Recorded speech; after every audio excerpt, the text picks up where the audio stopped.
Welcome to Edward Resurrects History. Today, we're telling the complete history of Germany, from the Germanic tribes who stopped the Roman Empire in its tracks through 1,000 years of fragmented kingdoms, the Reformation, Unification, 2 world wars, and the divided nation of 1950. Using AI trained on historical imagery and archaeological reconstruction, we can now see these eras as they may have actually looked. Let's go back to the very beginning.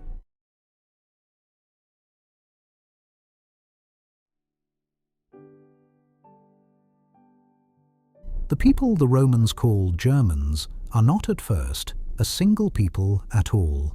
They are dozens of tribes: Cherusci, Chatti, Suebi, Saxons, Franks, Bavarians, Thuringians, each with its own territory, its own chieftain, its own gods.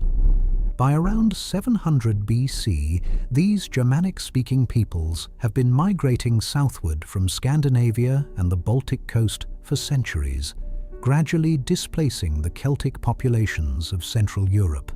They practice mixed farming, live in wooden longhouses shared with their animals through winter, and organize themselves around warrior aristocracies whose halls of feasting and oath-swearing will eventually be immortalized in the Anglo-Saxon poem Beowulf. They do not use money, do not write, do not build in stone. What they do possess is extraordinary tenacity in their own terrain. The dense, waterlogged forests and bogs of northern and central Europe, where Roman military formations built for open ground become liabilities rather than advantages. Julius Caesar is the first Roman to systematically observe and name these peoples. In 55 BC, he crosses the Rhine twice, more as a political demonstration than a military campaign, and coins the term Germania for the territory east of the river.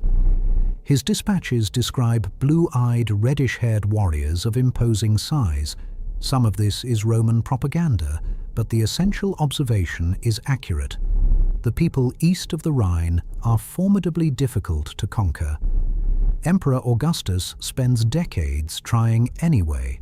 Roman legions push deep into the interior, establish settlements along the Weser River, and begin the slow administrative work of turning Germania into a Roman province. Then comes Teutoburg, 3 legions gone in 4 days. Rome's sense of invincibility, inflated by a century of nearly unbroken conquest, is shattered. The Rhine becomes the border and remains so for 4 centuries. The Roman presence along that border shapes Western Germany profoundly. The great Roman fortress cities of Cologne, Mainz, Trier, and Augsburg are founded along the Rhine and Danube, and all of them still exist today, their modern street plans still following Roman grids laid down 2,000 years ago. Trier becomes one of the largest cities in the Roman Empire, home to a population of perhaps 80,000, its massive basilica and amphitheatre still standing. A fortified frontier line, the Limes, runs for 500 kilometers through the forest, manned by tens of thousands of soldiers and studded with watchtowers every few hundred meters. Germanic warriors serve in Roman auxiliary units, learn Latin, absorb Roman material culture, and carry it back across the frontier. The border is not a wall between 2 worlds. It is a membrane through which ideas, goods, and people flow continuously. Then, beginning around 375 AD, the Huns arrive from the Eurasian steppe, and everything moves. The Hunnic expansion drives Gothic peoples westward in panic, which pushes every tribe along the Rhine and Danube frontier into simultaneous pressure against the Roman border. In December of 406 AD, the Rhine freezes solid, and tens of thousands of Vandals, Alans, and Suebi simply walk across the ice into Roman Gaul. The frontier collapses. Germanic peoples flood through, and the Western Roman Empire begins its final spiral. By 476 AD, it is finished.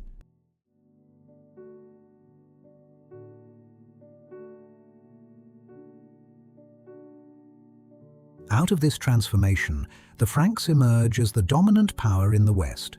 Clovis I unifies the Frankish tribes and converts to Catholic Christianity around 496 AD, securing the support of the Roman Church and its administrative networks. His successors bring more of what will become Germany under Frankish control. The Thuringians, the Alemanni, the Bavarians, one by one absorbed into the Frankish realm. But it is Clovis's great-great-grandson's grandson who transforms the Frankish kingdom into something genuinely imperial. Charlemagne becomes king in 768 and spends the next 4 decades in almost continuous military campaign.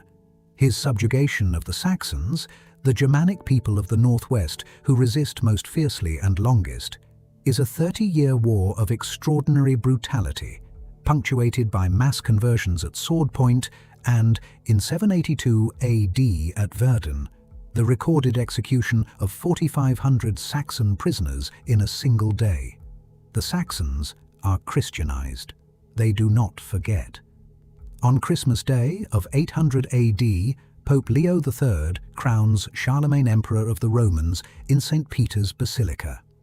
It is the most consequential political act in early medieval Europe, reaching backward to Roman imperial legitimacy and projecting it forward into a new framework of Christian kingship. But when Charlemagne passes in January of 814 AD, his empire fragments among his grandsons. The Treaty of Verdun in 843 AD divides the Carolingian inheritance into 3 parts. The eastern portion, East Francia, is the direct ancestor of medieval Germany. It is ruled from the beginning in the German language, distinct from the Romance-speaking Western kingdom that will become France. In 919 AD, the German dukes elect a Saxon nobleman named Henry the Fowler as their king, bypassing the Carolingian bloodline entirely, establishing the principle that the German king is chosen rather than inherited. His son, Otto I, completes the transformation. On February 2, 962 AD, Pope John XII crowns Otto Emperor in Rome. The Holy Roman Empire, that extraordinary, ungainly, quasi-constitutional entity that will survive in some form until 1806, has begun. The name is famously mocked by the Enlightenment philosopher Voltaire, who observes that it is neither holy, nor Roman, nor an empire.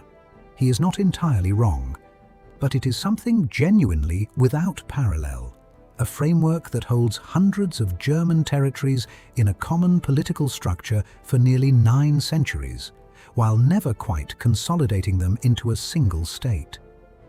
The tension between emperor and pope over who controls the appointment of bishops, the investiture controversy, dominates German politics for 50 years and produces one of the most humiliating images in medieval history. In January of 1077 AD, Emperor Henry IV, standing barefoot in the snow in the courtyard of Canossa Castle for 3 days, waiting for Pope Gregory VII to lift his excommunication. The Concordat of Worms in 1122 resolves the dispute, but the damage to imperial authority is lasting. Every great emperor who follows, Frederick Barbarossa, who drowns in a river in Asia Minor in 1190 while leading a crusade, Frederick II, the multilingual, falcon-keeping, Arabic-speaking ruler of Sicily, whom his contemporaries call Stupa Mundi, the wonder of the world, struggles against the same fundamental problem. Germany's princes grow stronger every time the emperor needs their military support, extracting privileges and autonomy as the price of cooperation. The Golden Bull of 1356 formalizes this reality, establishing that 7 electors choose the emperor and that they hold quasi-sovereign power within their own territories. The Holy Roman Empire will never become a unified nation. It will remain a civilization rather than a state. Hundreds of cities, principalities, and ecclesiastical territories speaking the same language but governing themselves separately.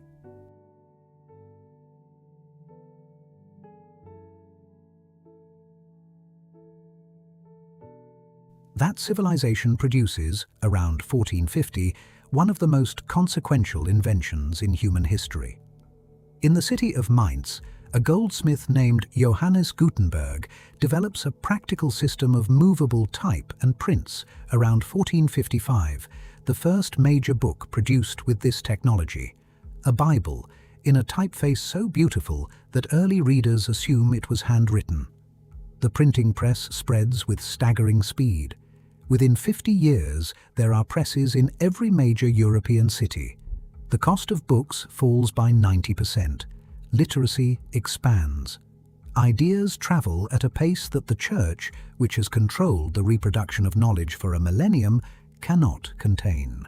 The idea that escapes first and most explosively is Martin Luther's. On October 31, 1517, an Augustinian monk and theology professor at the University of Wittenberg nails, or more likely sends by letter, historians debate the theatrical detail. 95 theses to a church door, attacking the Catholic practice of selling indulgences. In an earlier century, this would have been a theological dispute confined to university lecture halls.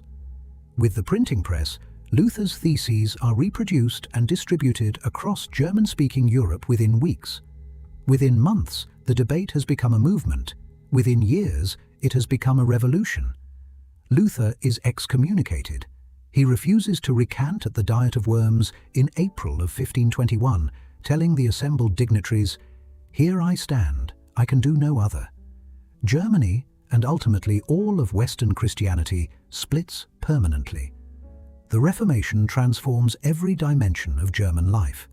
Luther translates the entire Bible into German, producing the standardized literary German that forms the basis of the modern language. A contribution to German culture comparable to what the King James Bible does for English. But the religious divide also produces violence on a vast scale. The German Peasants' War of 1524 to 1525, the largest popular uprising in European history before the French Revolution, leaves over 100,000 fallen as princes suppress the revolt with systematic brutality. Luther, who had initially expressed sympathy for peasant grievances, explicitly endorses the suppression, a decision that permanently marks his legacy. The Peace of Augsburg in 1555 establishes the principle of cuius regio, eius religio. Whoever rules a territory determines its religion, creating a patchwork of Catholic and Protestant German states that will remain explosive for another century. The explosion comes in 1618. The 30 Years' War begins as a religious conflict in Bohemia and expands into a general European catastrophe fought almost entirely on German soil. By its end in 1648, somewhere between a quarter and a third of the German population is dead, from battle, starvation, and plague. Entire regions are depopulated. The city of Magdeburg is sacked in 1631, and roughly 20,000 of its inhabitants fall in a single day, the worst atrocity of the conflict and one of the worst in German history. The Peace of Westphalia in 1648 ends the war, confirms the religious division of Germany, and establishes the principle of state sovereignty that still underlies international law today. It leaves Germany shattered and its neighbors, France, Sweden, Austria, vastly stronger.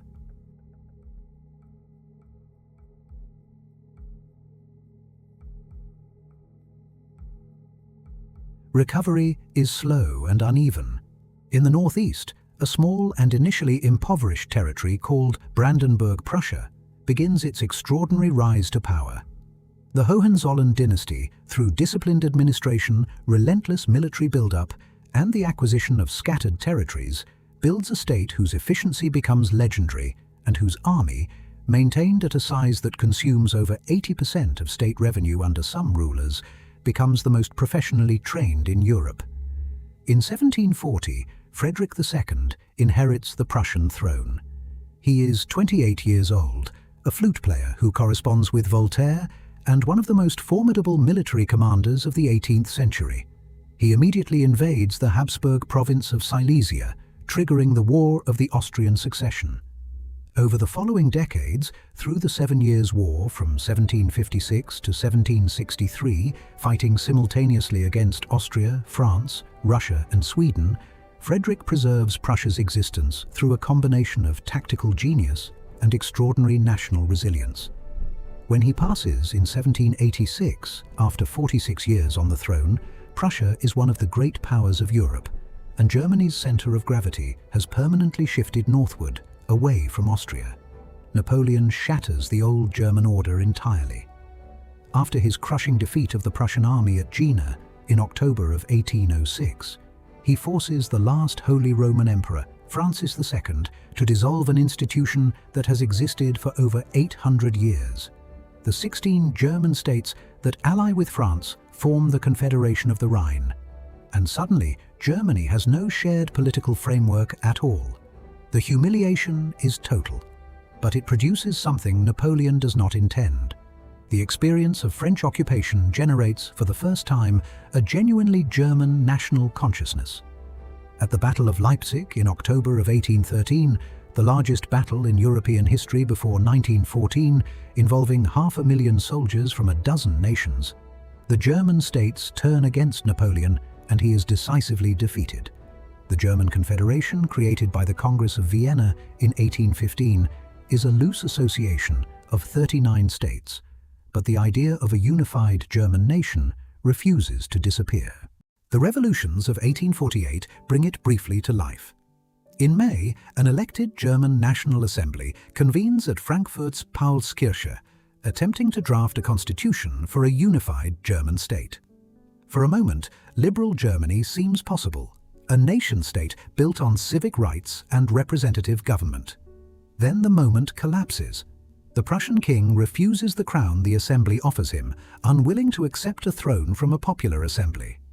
The revolution is crushed, but the question of German unification remains, and the man who eventually answers it does so not through parliamentary debate, but through what he memorably calls blood and iron. Otto von Bismarck becomes Minister-President of Prussia in September of 1862 and immediately begins dismantling the liberal opposition. He fights 3 wars in 7 years, against Denmark in 1864, against Austria in a 7-week war in 1866 that definitively excludes Vienna from German affairs, and against France in a conflict that begins in July of 1870 and ends with Prussian forces besieging Paris.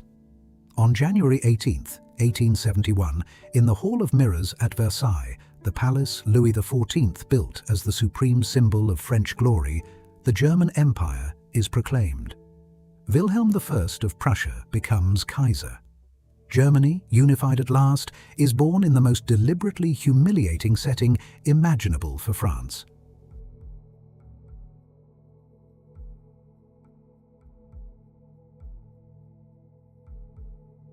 The German Empire that follows is an industrial tornado. In 1871, Germany is already a significant industrial power. By 1900, it has overtaken Britain in steel production, chemical industry, and electrical manufacturing.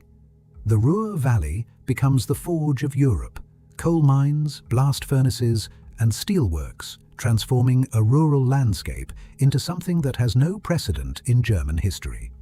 Berlin grows from a city of less than 500,000 in 1871 to over 2 million by 1905. The population of Germany rises from 41 million at unification to 67 million by 1914. Universities produce scientists, engineers, and physicians at a rate that reshapes global knowledge. By 1914, German-speaking scientists have won more Nobel Prizes in science than any other language group. Robert Koch identifies the tuberculosis bacterium in 1882. Wilhelm Röntgen discovers X-rays in 1895. Paul Ehrlich pioneers chemotherapy. The German Research University becomes the model that every ambitious country in the world tries to copy. But Bismarck's political architecture, which keeps the new nation stable through an intricate web of alliances and deliberately manufactured crises, begins to collapse after Kaiser Wilhelm II dismisses him in March of 1890. The young Kaiser wants a more assertive foreign policy, a place in the sun for Germany, as he puts it. He allows Bismarck's reinsurance treaty with Russia to lapse. He builds a battleship fleet designed to challenge British naval supremacy. He stumbles from diplomatic crisis to diplomatic crisis.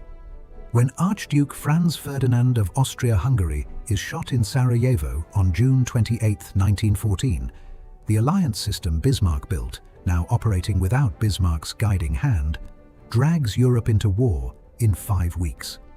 Germany fights the First World War on 2 fronts simultaneously, exactly the scenario Bismarck spent his entire career preventing.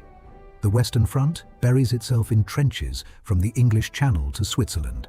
At Verdun, from February to December of 1916, French and German forces fight for 10 months in a deliberate battle of attrition, each side bleeding the other.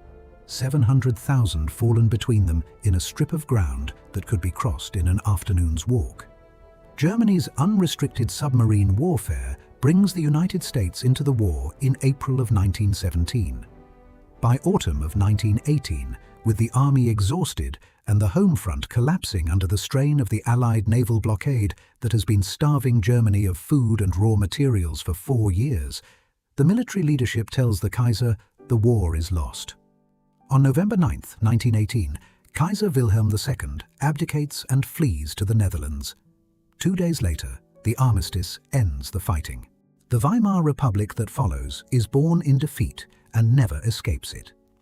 The Treaty of Versailles, signed on June 28, 1919, 5 years to the day after the Sarajevo assassination, strips Germany of territories including Alsace-Lorraine, the Polish corridor, and all overseas colonies, imposes enormous reparations, limits the German army to 100,000 men, and contains a war guilt clause blaming Germany alone for the conflict.